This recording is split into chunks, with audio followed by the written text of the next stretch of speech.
7월 한 달 동안 이제 선교 시리즈 말씀을 지난주까지 이렇게 봤고요. 이제 다시 누가복음의 말씀을 살펴보도록 하겠습니다. 누가복음의 말씀이 계속 중심을 잡고 계속 흘러가고 있고요. 그 중간중간에 다른 절기나 특별한 설교의 주제가 있으면 설교하고 다시 또 누가복음으로 돌아와서 누가복음이 아주 그 한 장이 굉장히 길어가지고 벌써 1년이 넘게 하고 있는데요. 중간중간에 절기나 다른 설교들을 하고 이제 계속해서 누가복음을 살펴보도록 이렇게 하겠습니다. 오늘 1절에 보시면 그동안에 물이 수만 명이 모여서 서로 밟힐 만큼 되었다 이렇게 말씀해요. 여기 무리가 수만 명이 모였다 이 얘기는 실제로 세보니까 수만 명이 아니라 많았다 이런 표현이죠. 많았다는 표현입니다. 다윗이 전쟁을 이기고 돌아올 때 백성들이 불렀던 노래를 기억하십니까? 사울은 천천히요 다윗은 몇 명이었다? 만만이었다 이렇게 얘기하잖아요. 많이 이겼다 이런 얘기예요. 아주 그 얘기 한번 해가지고 이제 평생의 원수가 되잖아요. 백성들이 노래 불러가지고. 그러니까 이게 수만이 되었다 이거는 많이 있었다 이런 의미입니다. 여기 그동안에 라고 하는 것은 바로 앞에 11장 53절에 보면요. 서기관과 바리새인들이 예수님을 몰아붙이고 여러 가지 일로 따져 묻는 동안에 이런 의미입니다. 예수님이 바리새인의 초청으로 그 집에 들어가면서 예수님이 손을 씻지 않고 들어가셨잖아요. 여러분 그 기억나십니까? 손 안 씻고 들어갔다가 왜 당신은 손을 안 씻습니까? 이러면서 또 논쟁이 한번 붙었잖아요. 그러면서 이제 꼬투리를 잡기 시작해서 계속 논쟁을 하다가 결국 예수님의 화 있을진저 이 메시지까지 들은 상태였습니다. 그러면서 예수님은 바리새인과 사두개인들의 가르침의 문제도 지적하셨죠. 바로 위에 52절에 보면요. 화 있을진저 너희 율법 교사여 너희가 지식의 열쇠를 가졌어도 너희도 들어가지 않고 또 들어가고자 하는 자도 막고 있다. 서기관들과 바리새인들은 하나님을 알 만한 성경적 지식도 있었어요. 구약을 통달할 그런 사람들이었기 때문에 얼마든지 성경에 게시된 하나님의 비밀을 풀만한 지혜와 지식이 있었다는 거죠. 그 지식을 백성들에게 가르쳐 주지도 않고 오히려 그 지식을 자랑하고 뻐기면서 내가 성경을 얼마나 공부했으니 내가 성경을 얼마나 읽었느니 자랑하기까지 그러면서 스스로 자신들이 하나님 앞에 합당한 사람인가는 돌아보지 않았다는 거예요. 뿐만 아니라 성경을 바르게 백성들에게 전달하지 않아서 백성들이 하나님 앞에 바르게 되는 기회마저도 빼앗아 버렸다는 것입니다. 예수님이 서기관들과 바리새인들을 책망하자 당연히 또 거기서 그 사람들도 따져 물었겠죠. 우리가 언제 성경을 안 가르쳤냐? 우리가 맨날 성경 가르쳤다. 우리가 언제 겸손하지 않았냐? 우리가 언제 교만했냐? 우리가 율법을 다 지켰다. 응? 우리는 성경에 하라는 거 다 했어. 예수님을 향해서 갈릴리 나사렛 촌동네에서 올라온 당신이 뭐길래 우리를 지적하고 판단하냐? 이러면서 이제 예수님과 논쟁이 붙은 겁니다. 서기관들과 바리새인들은 자신들을 질책하는 예수님을 향해서 예수를 밀치면서 당장이라도 돌로 쳐 죽일 것처럼 위협했지만 그러는 와중에도 말이죠. 백성들은 전국 각지에서 예수님의 말씀을 들으려고 몰려들었다는 것이에요. 여러분 가만 생각해 보면 세상에 사람이 없어서 교회에 모이지 않는 것이 아닙니다. 우리 교회도 마찬가지죠. 이 아파트 주민만 해도 얼마나 많습니까? 그런데 사람이 없어서 교회에 오지 않는 것이 아니에요. 며칠 전에요. 교회 옆에 모아 아파트 모델하우스에서 사람들이 줄을 그냥 얼마나 줄을 많이 섰던지 그 프랭카드가 하나 붙었는데요. 여기 주민들은 잘 모르시죠? 프랭카드가 이렇게 붙었어요. 최종 예약률 81대1. 도대체 얼마나 많이 온 거예요? 81대1이면. 며칠 동안요. 교회에 그냥 이 아파트에 주차를 할 수 없을 정도로 사람들이 많이 왔어요. 분양을 받으러 온 사람 중에 어떤 사람이 이런 차를 타고 왔더라고요. 이 차를 세상에. 5억 7,200만 원짜리 차입니다. 저 차가. 5억 7,200 슈퍼카라고 그러죠. 저 차를 타고 와서 분양권을 받으려고 서 있어요. 아니 5억이 넘는 슈퍼카를 타는 사람이 왜 줄을 서서 아파트 그 분양권을 받으려고 하는지 난 이해가 안 돼요. 저 정도면 차라리 저거 팔아서 좋은 집 살 것 같은데 왜 저걸 타고 와서 분양권을 살려고 그 더운데 줄을 서서 있냐고요. 난 진짜 이해할 수가 없어요. 여러분, 사람이 없어서 교회에 사람이 모이지 않는 것이 아닙니다. 우리 교회를 포함해서 세상의 모든 교회에서 하나님의 말씀이 제대로 선포되고 있는가를 먼저 살펴야 되는 거예요. 거기에 하나님의 사랑이 풍성하게 흘러넘치고 있는가를 먼저 살펴야 됩니다. 그래서 찬송가 503장에 이렇게 찬송하잖아요. 세상 모두 사랑 없어 냉랭함을 아느냐, 곳곳마다 사랑 없어 탄식 소리뿐일세. 악을 성케 만들고 모든 소망 이루는 사랑 얻기 위하여 저들 오래 참았네. 2절에 보니까요, 곳곳마다 번민함은 사랑 없는 연고요, 측은하게 손을 펴고 사랑받기 원하네. 어떤 이는 고통과 근심 걱정 많으니 사랑 없는 까닭에 저들 실망하도다. 3절, 어떤 사람 우상 앞에 복을 빌고 있으며 어떤 사람 자연 앞에 사랑 요구하도다. 먼저 믿는 사람들 예수 사랑 가지고 나타내지 않으면 저들 실망하겠네. 4절에 보면요, 기갈 중에 있는 영혼 사랑받기 원하며 아이들도 소리 질러 사랑받기 원하네. 저들 소리 들을 때 가서 도와줍시다. 만민 중에 나가서 예수 사랑 전하세. 예수 사랑 전하세. 예수 사랑 전하세. 만민 중에 나가서 예수 사랑 전하세. 사랑하는 성도 여러분, 우리 부르심교회가, 그리고 저와 여러분이 섬기는 이 땅의 모든 교회가 하나님의 말씀을 바로 전할 뿐만 아니라 더 풍성하게 말씀을 전하고 하나님 사랑, 이웃 사랑으로 풍성한 교회들이 되어지기를 축복합니다. 수만 명의 사람들이 모여들어서 서로 밟힐 만큼 되었지만 예수님은 먼저 제자들에게 말씀하십니다. 그 자리에서 제자들에게 말씀을 시작하셨는지 아니면 별도의 장소로 옮겨서 말씀을 전하셨는지는 알 수 없습니다. 저는 그 자리에서 맨 앞에 제자들을 앉히시고 그리고 제자들을 가르치셨고 그 뒤에 사람들이 앉아 있었을 것이다 라고 생각합니다. 대부분 예수님의 제자 훈련은 그렇게 시작하셨습니다. 마태복음의 산상수훈도 그렇게 하셨죠. 마태복음 5장 1절에 보니까요, 예수께서 무리를 보시고 산에 올라가 앉으시니 제자들이 나온지라. 무리들하고 다 같이 올라갔는데 맨 앞에는 제자들이 먼저 앉은 겁니다. 예수님은 제자들을 가르치시지만 그 가르침은 공개된 가르침이었어요. 누구든지 방청이 가능한 가르침이었다는 거죠. 1절 하반절에 그 가르침을 이렇게 시작하고 있습니다. 바리새인들의 누룩을 주의하라. 바리새인들의 누룩 곧 외식을 주의하라. 그 이유를 2절에서 말씀하셔요. 우리 2절 같이 한번 읽어볼까요? 시작. 감추인 것이 드러나지 않을 것이 없고 숨긴 것이 알려지지 않을 것이 없나니 바리새인들의 누룩 곧 외식을 주의하라는 거예요. 곧 다 드러나니까 너희들 외식하는 거 주의해라, 이런 의미죠. 왜 제자들에게 이렇게 말씀하시느냐면 제자들 역시 이 바리새인들의 누룩과 외식이라는 그 누룩에 전염될 수 있기 때문입니다. 언제든지 제자들도 이 외식이라는 누룩에 전염될 수 있는 거예요. 실제로 제자들을 숨은 의도는 예수님께서 제사장 무리들에게 붙들려 고난을 당하실 때 여실히 드러났죠. 모두 다 도망간 거예요. 한 사람도 남김없이 도망갔습니다. 그래서 말씀하시는 거예요. 숨긴 것이 알려지지 않을 것이 없나니.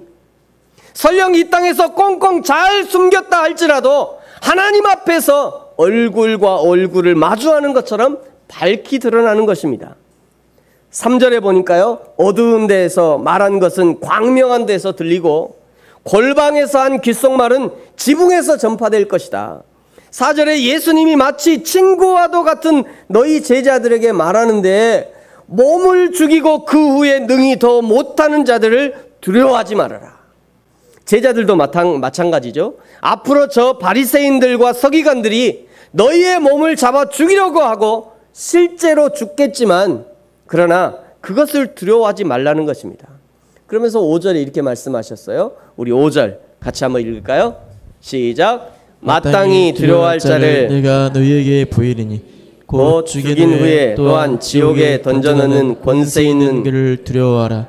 내가 참으로 너희에게 이르노니 그를 두려워하라. 아멘. 이미 11장 53절과 54절에서 본 것처럼 이미 서기관들과 바리새인들은 어떻게 예수를 잡고 나면 분명 그 제자들을 잡으려 할 것입니다.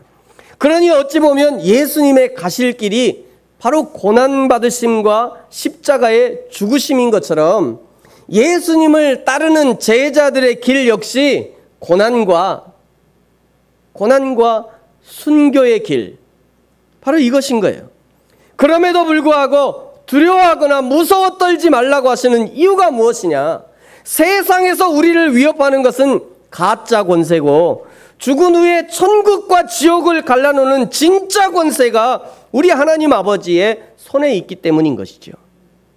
우리 하나님은 그 권세를 가지고 6절에 참새 한 마리도 잊지 않으신대요. 참새 한 마리도 말이죠. 참새 한 마리도 하나님이 잊어버리지 않으신대요. 7절에 심지어 머리털까지도 다 세신답니다. 생각해보면 저는 참 효자예요. 우리 하나님이 머리털 셀 일이 별로 없어. 저는 금방 세요. 얼마나 효자예요 제가. 우리 하나님이 머리털까지도 다 세신대요. 머리털까지도. 그 하나님이 우리를 지켜주실 거니까 어떻게 알아요? 두려워하지 말라. 세상을 두려워하지 말라. 세상이 너희를 두려워하겠지만 그러나 너희는 두려워하지 말라. 걱정하지 말라. 내가 너희를 지켜줄 거야. 말씀하시는 거죠. 그러면 우리가 이 세상을 어떻게 살아야 되는가? 우리 8절 9절 다시 한번 읽겠습니다. 시작. 내가 또한 너희에게 말하노니 누구든지 사람 앞에서 나를 시인하면 인자도 하나님의 사자들 앞에서 그를 시인할 것이요. 사람 앞에서 나를 부인하는 자는 하나님의 사자들 앞에서 부인을 당하리라. 아멘. 어디서든지 누구 앞에서든지 하나님을 부인하지 말고 당당히 내가 하나님의 사람임을 드러내며 살아야 한다는 것입니다. 10절에 누구든지 인자를 거역하면 사하심을 얻지만 그러나 성령을 거역하면 사하심을 받지 못한다. 여기서 인자란 예수 그리스도를 가리키는 것인데요. 아니 어떻게 예수님을 거역하면 사하심을 받고 성령을 거역하면 사하심을 받지 못하는가? 예수님보다 성령이 더 우선인가?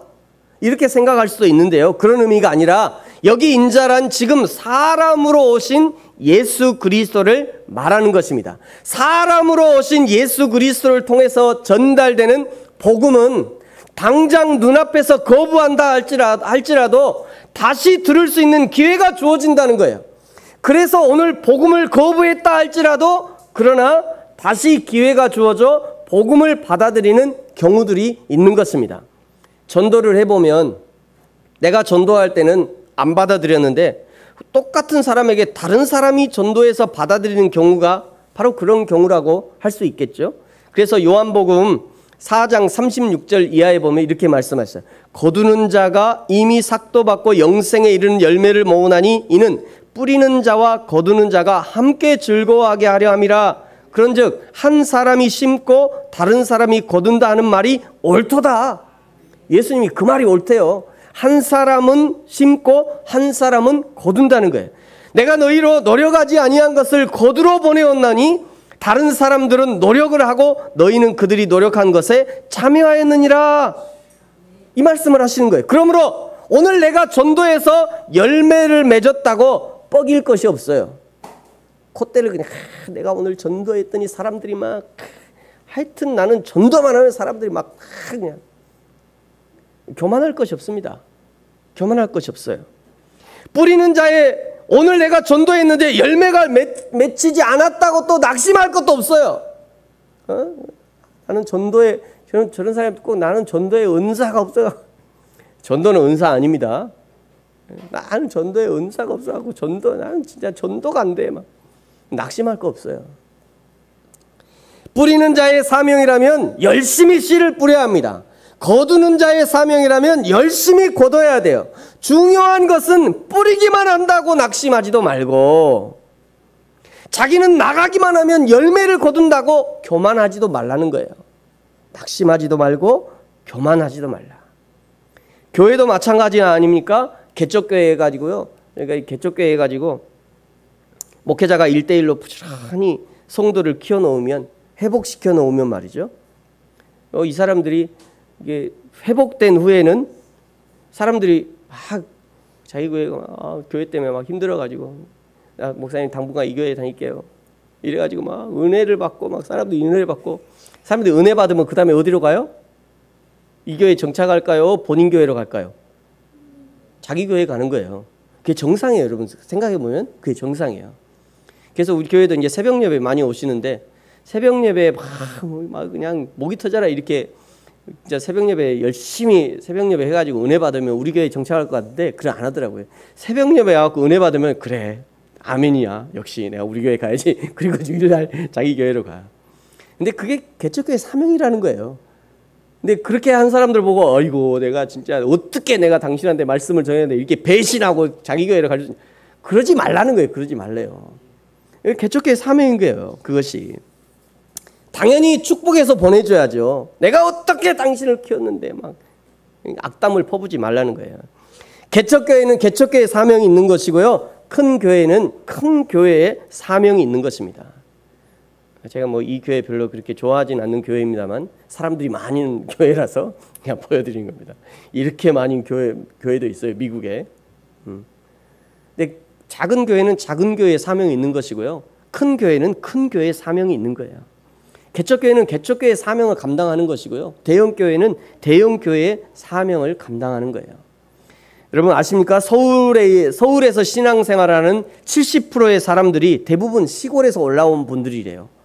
서울에 있는 70%의 신앙인들이 시골에서 어렵게 신앙생활 하다가 예수 믿고 나서 인생이 바뀐 거예요. 정신이 개조되는 거죠. 그래서 큰 꿈을 안고 다들 상경하는 거예요. 상경해서 열심히 신앙생활 하는 거죠. 그 덕분에 큰 교회가 생기는 겁니다.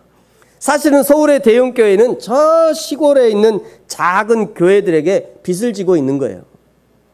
그러면 꾸준히 작은 교회들을 지원하고 작은 교회들이 살아날 수 있도록 도와줘야 되는데 그거 잘 안 하더라고요. 그거 잘 안 해요. 저는 그렇게 하려고요. 그렇게 이제 하나님이 교회를 이렇게 세워주시면 더 많이 이제 부흥하면 그런 작은 교회들을 열심히 돌아봐야 되겠다. 제가 그런 생각을 하고 있습니다.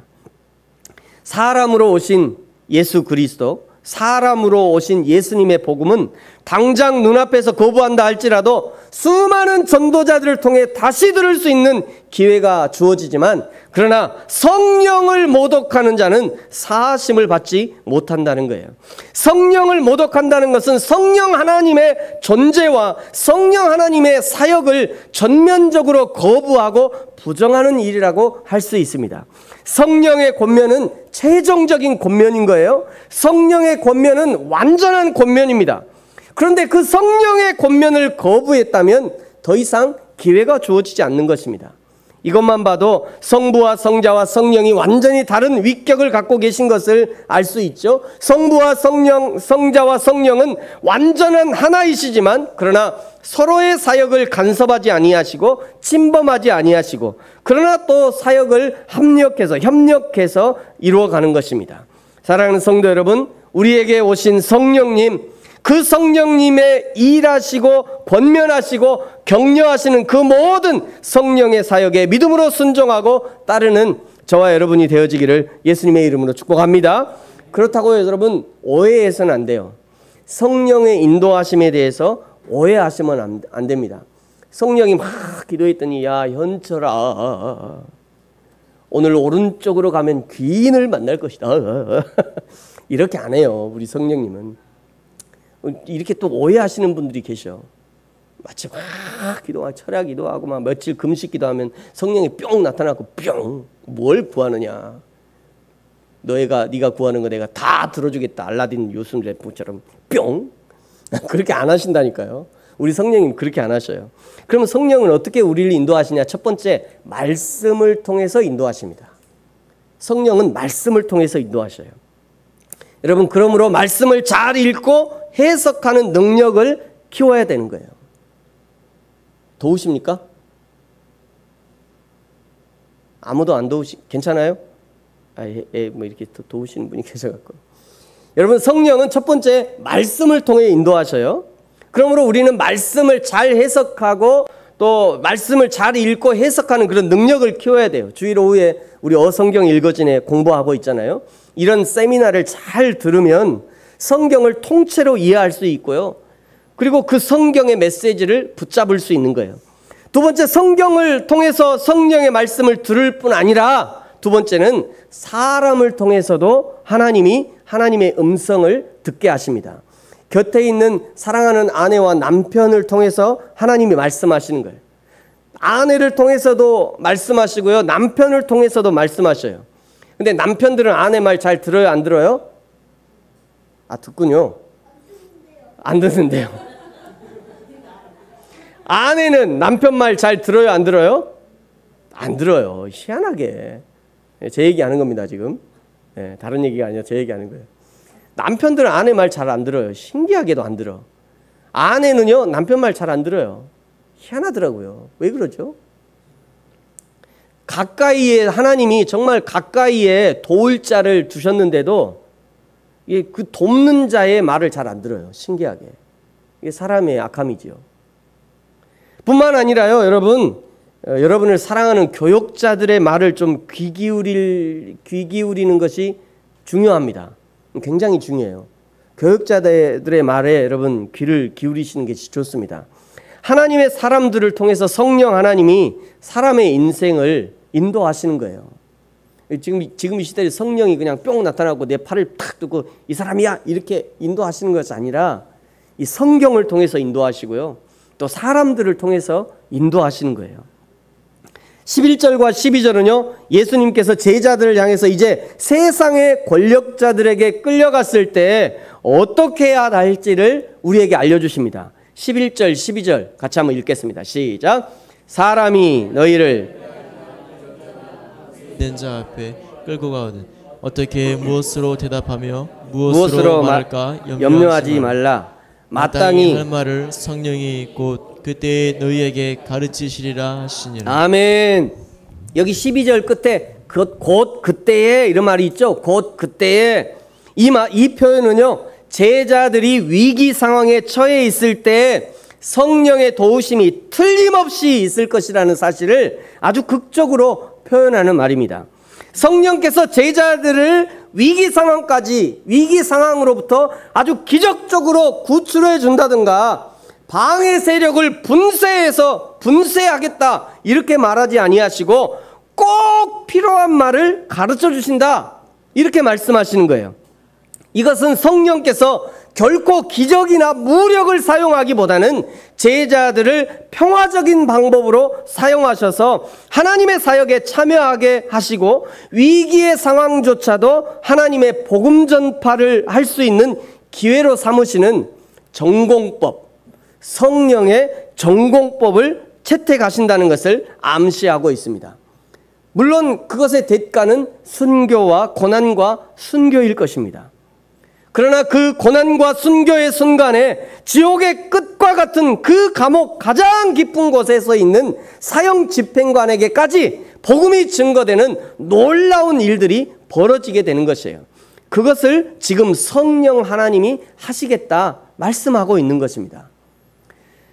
사랑하는 성도 여러분, 오늘 말씀은요 오직 여호와 하나님을 두려워하라 권면하고 있습니다. 그러므로 너는 다른 것을 두려워하지 말라, 다른 세상을 두려워하지 말라, 서기관과 바리새인을 두려워하지 말라. 오직 그를 두려워하라. 여호와 하나님을 두려워하라. 지금 이 얘기를 하고 계신 거예요. 바리새인의 외식하는 누룩을 주의하고 어디서든지 여호와 하나님을 부인하지 말 것을 당부하셨습니다. 오늘 내 생명을 위협하는 순간이 다가온다 할지라도 그 마지막 순간에도 우리 하나님께서 할 말을 주시고 승리하게 하실 그 성령 하나님의 인도하심에 순종하라 말씀하셨습니다. 참새 한 마리도 잊지 아니하시는 하나님의 손이 우리를 보호하심을 또한 잊어서는 안 될 것입니다. 그리하여 하나님이 예비하신 저 천국의 소망으로 날마다 살아가는 저와 여러분이 되어지기를 예수님의 이름으로 축복합니다. 기도하겠습니다. 우리 같이 한번